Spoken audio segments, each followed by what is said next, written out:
আমি এখন রেডি হচ্ছি, কোথাতে আছি উঠলো ভাই তো কটক যাই, শুধু শাড়িটা পরেছি তারপর রেডি হব। কোথায় যাব চলো তোমাদেরকে তো সাথে নিয়ে যাব।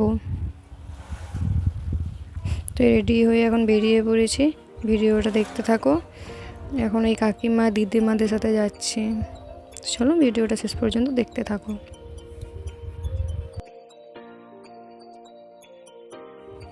চরণবাবু ট্যাক্সি করে গন্তব্যস্থলে চলে এসেছি। তো এখানে বজরংবলীর পূজা হচ্ছে, তো এখানে পূজা হবে, তারপর খাওয়া দাওয়া হবে। তো এই স্কুলটাতেই খাওয়া দাওয়া হবে, এই স্কুলটাতে এখন যাচ্ছি আমরা।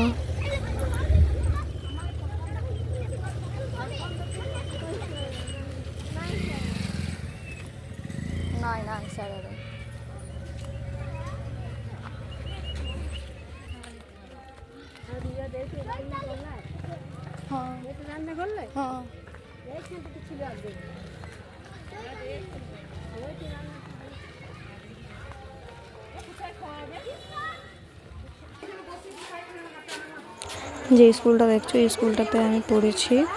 এই স্কুলটা 5 থেকে 8 পর্যন্ত আছে। এই স্কুলটাতে অনেক স্মৃতি জড়িয়ে আছে। স্যারগুলো খুব ভালো ছিলেন, স্যারগুলো খুবই ভালোবাসতেন আমাকে, সবাইকে ভালোবাসতেন। আর এই যে গাছগুলো দেখছো, এই গাছগুলো আমরা যখন পড়তাম তখন লাগিয়েছিলাম, কত বড় হয়ে গেছে গাছগুলো। তা এতটা গরম ঘেমে গিয়েছিলাম, তাই আমগুলো একটু মুছলাম। আর এদিকে দিদি বসে আছে।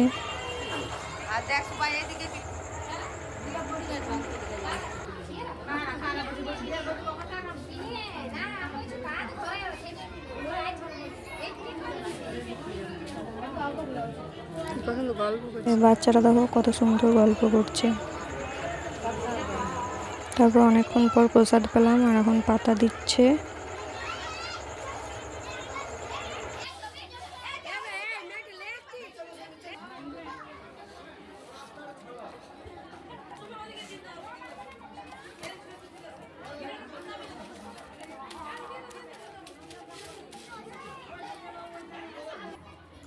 প্রচুর লোকজন এসেছে, এইদিকেও অনেকে বসেছে নিচে।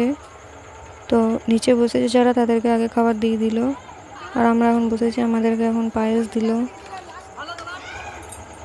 পায়েসটা খেতে খুবই সুন্দর হয়েছিল। তখন খিচুড়ি চাটনি পড়ে গিয়েছে, তারপর সবজিও পড়েছিল, কুমড়ো সবজি ছিল। তো খাওয়া দাওয়া করে আমরা এখন বাড়ি যাব। সত্যি খাবারগুলো অসাধারণ ছিল, খুবই টেস্টি হয়েছিল। আমার তো খুব পছন্দ মহাভোজ খেতে, মানে মৎস্যব যেটাকে বলি আমরা। তো তোমরা কে কে আছো আমার মতো যে মৎস্যব খেতে পছন্দ করো, কমেন্টে জানিও।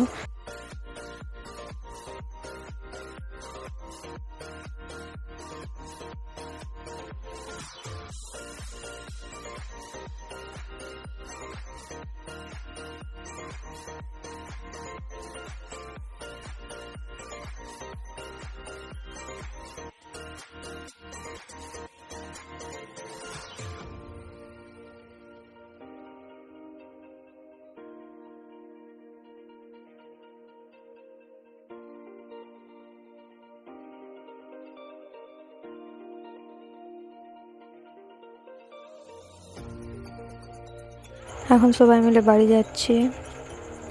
বোনের জন্য একটু এনেছি প্রসাদ। তো আমরা এখন বাড়ি যাচ্ছি। তো ভিডিওটা এই পর্যন্ত। তোমাদের যদি ভালো লাগে অবশ্যই লাইক, কমেন্ট, শেয়ার, সাবস্ক্রাইব করে আমার পাশে থাকবেন।